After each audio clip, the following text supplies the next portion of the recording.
பணி குறையில. என்னங்க எங்கள் முதலமைச்சர் ஐயா 5000 பணம் கொடுத்துருக்காரு, வாங்கிட்டீங்களா?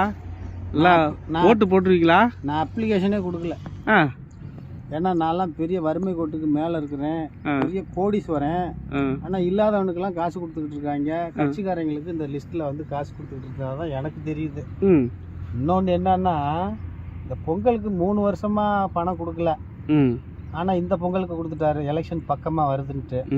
இப்போ 5 ரூபா கொடுத்துருக்குறாரு. திட்டமே மழை காலத்தில் அவன் வெள்ளம் வந்து நெல்லெல்லாம் அழிஞ்சு போய் கிடந்தப்ப கூட அவங்களுக்கு உதவி கொடுத்ததா தெரியல.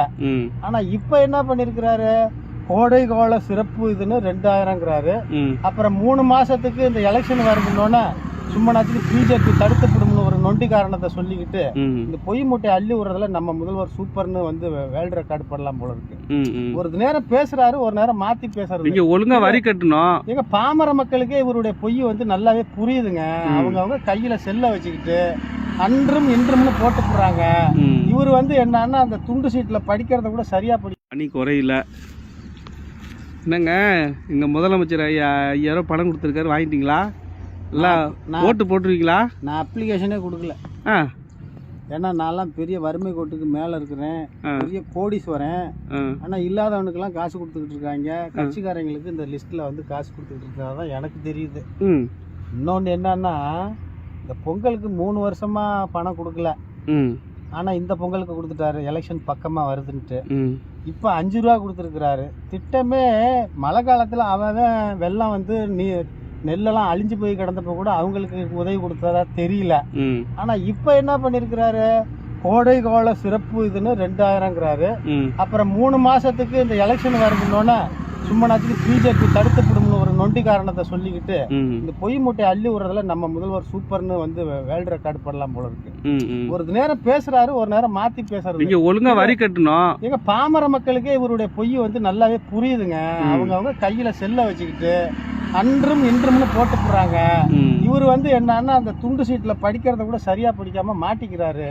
உண்மையாலுமே வந்து மக்களுக்கு இப்போ எல்லா விஷயமும் தெரிஞ்சு போச்சு. ஏன்னா இத்தனை வருஷம் இல்லாமல் இந்த வருஷம் வந்து 5000 கொடுக்குறாங்க அப்படின்னு மக்கள் வந்து புரிஞ்சுக்கிட்டாங்க. ஆனால் என்னதுன்னா, ஒரு 15 ஆண்டு காலம் இருந்து ஆட்சியில இருந்து அடிக்கிற கொள்ளைகளை அவங்க அடிச்சதை 5 ஆண்டுல அடிச்சு விட்டாங்கிறது மக்கள் பேசிக்கிறாங்க. ஆனா இந்த ஆட்சி அகற்றப்படணும்னு மக்கள்கிட்ட ஒரு முடிவு எடுத்துட்டாங்க. அது மட்டும் நல்லா தெரியுது. அப்ப நீங்க ஓட்டு போட மாட்டீங்க? நான் எப்படிங்க ஓட்டு போடுவேன்? 5000 பணம் சொல்லட்டுங்களா? 5000 பணம் கொடுத்துருக்கோம்ல. 5000 நான் தான் வாங்கலன்ட்டேனே. நான் இன்னொரு கணக்கு சொல்லட்டுங்களா? தமிழ்நாட்டில் வந்து 65-70 ஆண்டு காலம் வந்து திராவிட ஆட்சி ஆண்டு இருக்குது, காங்கிரஸும் ஆண்டு இருக்கு. அந்த 65லேருந்து இந்த 70 ஆண்டுகளுக்குள்ள ஒரு கணக்கை பார்க்குற பொழுது 4.5 லட்சம் 4.25 லட்சம் கோடி கணக்கு எல்லா அரசுமே வந்து கடன் வாங்கிருந்துச்சுன்னு ஒரு கணக்கு இருக்குது. ஆனா 5 வருஷத்துல 5 லட்சம் கோடி கடன் வாங்கி இவங்க எப்படி ஆட்சி நடத்தினாங்கிறது புரியாத புதிரா இருக்குதுங்க. இந்த பணம் எங்க போச்சுன்னு தெரியல. ஆனா வருஷத்துல 3.25 லட்சம் கோடி தமிழக பட்ஜெட்டுங்கிறான், அந்த பணமும் எங்க போச்சுன்னு தெரியல.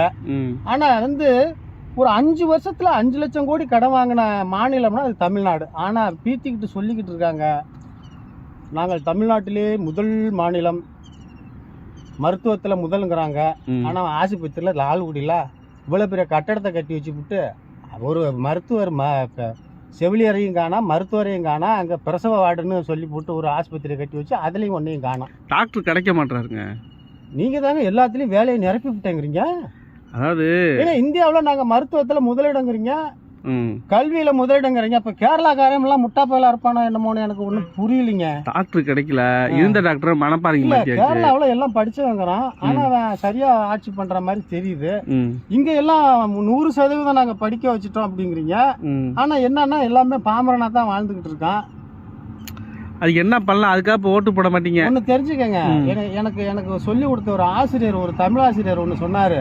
தமிழ்நாட்டு ஒரு கருத்தை ஒரு பதிவு பண்ணதை இப்ப நம்ம சொல்றோம், மாத்தி ஓட்டு போட தெரியாதவன் முட்டாள் அப்படின்னாரு. அந்த கருத்து ரொம்ப ஆணித்தனமான பொன்மொழி கருத்துன்னு நான் பதிவு பண்ணுவேன். மாத்தி ஓட்டு போட்டாதாங்க அரசு மாறும். நான் வந்து தலைமுறையா நான் அந்த கட்சிக்கே பண்ணி அடிச்சுக்கிட்டு இருப்பேன். எங்க தாத்தா அந்த கட்சியில இருந்தாரு, எங்க அப்பா அந்த கட்சியில இருந்தாரு, நான் அந்த கட்சியில இருந்தேன்னா ஆண்டான் அடிமை காலத்துக்கு நோக்கி அதிமுக ஓட்டு போட்டா மட்டும் நீங்க நல்லது நடத்துவீங்க. தெரிஞ்சுக்கங்க, அதிமுக திமுக ரெண்டும் சேர்ந்துதான் இந்த 75 வருஷ காலத்துல 4.5 லட்சம் கோடி. சரி, இப்ப திமுக 5 வருஷத்துல 5 லட்சம் கோடினா இப்ப இது எங்க போச்சு? ஒரு கேள்வி இருக்கா இல்லைங்களா? அப்ப ஊழலின் உச்சம் அப்படிங்கறது இங்க தெரியுதா இல்லையா தமிழ்நாட்டுல? ஒரு கட்டடத்தை கட்டுறாங்க, ஒரு 10க்கு 10 ஒரு சதுரம், ஒரு நிழல் கூட கட்டுறாங்க. ஒரு சதுரத்துக்கு இன்ஜினியரை கேட்டா இந்த நிழல் கூட கட்டுறதுக்கு 1.5 லட்சம் போதுங்கிறான். ஆனா அங்க போய் போர்டை பார்த்தா 4.5 லட்சம் இருக்கு. அப்ப இந்த திட்டங்கள்லாம் வந்து 1 மடங்குக்கு 3 மடங்கு போட்டு கொள்ளையடிக்கிற மாதிரி தான் இருக்கு. எப்படிதான் சம்பாதிக்கிறது? அப்புறம் நான் இதுக்கு என்ன கருத்து சொல்றேன்? அவங்க செலவு பண்ணி தானே வராங்க. இந்த இப்போ லால்குடியில் பஸ் ஸ்டாண்டு திடுன்னு 6 மாதம் கூட ஆகல. இந்த பஸ் ஸ்டாண்டு வந்து இவ்வளோ குயிக்காக போட்டால் அந்த கட்டடங்களுக்கு என்ன பலங்கிறது ஒன்றும் புரியல. அதாவது நல்லது நடக்குதா? ஏன்னா நல்லது நடக்குதுன்னுட்டு நம்ம லால்குடி பஸ் ஸ்டாண்டு ரொம்ப நல்லா இடைஞ்சலாக இருந்துச்சு. அங்கே போக்குவரத்து ரொம்ப நெரிசல். எப்படியோ ஒரு நல்ல மக்களுக்காக ஒரு நல்லது நடக்குதா இல்லையா? எங்க லால்குடியாக கொண்டு வந்து போட்டுவிட்டு அதுக்கு என்ன இப்போ இடம் கிடைக்கல, இருக்கிற இடத்த வாங்கி தான் கட்ட முடியும். இது நல்லா இருக்குது. அது ஒரு மனுஷன் பலம் பெறதுக்காக செஞ்சுக்கிட்டது போல தான் எனக்கு தெரியும். இது எப்படியோ லால்குடி மக்களுக்கு நல்லது நடக்குதா இல்லையா? கட்சி கட்டியிருக்கோமா இல்லையா? கட்டிவிட்டா டாக்டரை போடலையா? ஒன்னா எல்லாம் எழுதி திருச்சி அனுப்பிச்சுக்கிட்டு இருக்காங்க. ஏங்க நீங்க டாக்டர் கிடைக்கலங்க, டாக்டருக்காக தான் முயற்சி பண்ணிட்டு இருக்கோம். என்னங்க நாங்க தான் கல்வி தரத்துல முதல் மாநிலங்கிறீங்க, நாங்க மருத்துவத்துல முதல் மாநிலங்கிறீங்க, டாக்டரே போடலன்னா என்ன பண்ண சொல்றீங்க? டாக்டர் கிடைக்கல, நாங்களும் தான் கெஞ்சிக்கிட்டு தான் இருக்கோம். நல்ல டாக்டர் கிடைக்கலையே. எப்படி அப்ப தமிழ்நாட்டுல தமிழ்நாட்டுல இருக்கிறவங்க கெட்ட டாக்டரா? எங்க நல்ல டாக்டர் கிடைக்கலன்னா தமிழ்நாட்டுல கிடையாது. நல்ல டாக்டர் கிடைக்கல. நர்ஸுகளும் பாத்தீங்கன்னா பழைய நர்ஸு தான் ஓடிட்டு இருக்கோம். சரிங்களா? அதனால பிரசவம்லாம் நாங்க திருச்சிக்கு தான் அனுப்பிச்சு விடுவோம். சூப்பர். அதுக்கு போறப்ப இடையில செத்து போயிடணும். அதுக்கு என்ன பண்றது? அவங்க தலையெழுத்துன்னு போக வேண்டியதுதான். நல்ல ஆட்சின்னு தேர்ந்தெடுத்தீங்களா, அப்போ அதுக்கு அனுபவிச்சு தான் ஆகணும். இது ரொம்ப நல்ல கருத்துங்க உங்க கருத்து. வேற என்ன பண்ண சொல்றீங்க? என்ன மாத்தி பிடிங்களா? ஆனா என்ன தெரியுங்களா, இன்னொன்னு இப்ப 5 ரூபா கொடுத்துட்டாங்கன்னு எல்லாம் குதிக்கிறாங்கல்ல, கட்சிக்காரங்க சந்தோஷப்படுவாங்க. ஐயா எங்க தலைவர் 5 ரூபா கொடுத்துட்டாரு, 5 ரூபா கொடுத்துட்டாருன்னு. ஆனா ஒரு மனிதன் ஒரு ரேஷன் கார்டுக்கு வந்து 3.25 லட்சம் கோடி கடன் இருக்கு. கடன் ஒரு கால்குலேஷன் சொல்றாங்க. ஒரு மனிதனுக்கு வந்து 85,000 இருந்துச்சு இந்த 5 ஆண்டுகளுக்கு முன்னாடி. அது ஒரு புள்ளி விவரம் சொல்லுது. இப்போ 1.25 லட்சங்கிறான். 1,25,000 ரூபாய் என் தலையில வந்து கடனா சுமத்தப்பட்டிருக்குன்னு ஒரு புள்ளி விவரம் சொல்லுது. 5,000 கொடுத்துட்டு இந்த 5 வருஷத்துல கிட்டத்தட்ட 85ல இருந்து 8 நாள் 12 கிட்டத்தட்ட ஒரு 45,000 என் பேர்ல கொள்ளையடிச்சிட்டாங்க. எனக்கு இந்த புள்ளி விவரம் என்னால போட முடியும். இப்ப அதுல ஒரு 5,000 கொடுத்துருக்காங்க, அவ்வளவுதான். அப்ப 40,000 என் பேர்ல கடனை வாங்கிவிட்டு நீ 5,000 கொடுத்தேன்னு சொல்றியா? இது எப்படி ஏத்துக்கிறது? எப்படியோ கொடுத்தமா இல்லையா? என்னத்த கொடுத்தமா? 5,000 என் பேரை சொல்லி நீ 40,000 ரூபாய் திருடி இருக்க. நாங்க திருடலங்க, மக்களுக்காக தலைய சொல்லி 40,000 ரூபாய் திருடிவிட்டேன். அப்ப 6.5 கோடி பேர்ல இருந்து 8.5 கோடி பேர் தலையில 40,000 கணக்கு வச்சா நீங்களே பாத்துக்கங்க. நான் ஒரு பாமரனா ஒரு கணக்க சொல்லியிருக்கேன். அதாவது மக்களுக்கு செஞ்சாலும் குற்றங்கிறீங்க, கொடுக்கலாலும் கொடுக்கலங்கிறீங்க. அப்ப எப்படிதான் செய்யறது? நாங்க எப்படி இருந்தா பழமை காலத்துல ஒரு படி அரிசியில புடி அரிசி அல்ற கதைன்னு ஒண்ணு இருக்கும். அது மாதிரி ஒரு திட்டத்தை வந்து இந்த திட்டத்தின் வேலை மதிப்பு 100 ரூபான்னா நீங்க போடும் போதே 400 ரூபாய்க்கு திட்டத்தை போட்டு 300 ரூபாய்க்கு வேலை செஞ்சுவிட்டு 100 ரூபாய்க்கு வேலை செஞ்சுவிட்டு நான் 300 ரூபாய் தூக்கி பாக்கெட்ல சொல்லிட்டு போறது. இதுக்கு பேர் தான் ரொம்ப அருமையான திட்டம். நீங்க புனிதவான்கள்னு சொல்ல முடியுமா? அதுக்காக என்ன பண்ண முடியும்? நல்ல திட்டம் தான் செய்ய முடியுங்களா? மாத்தி ஓட்டு போடணும், அரசியலை மாத்தணும்.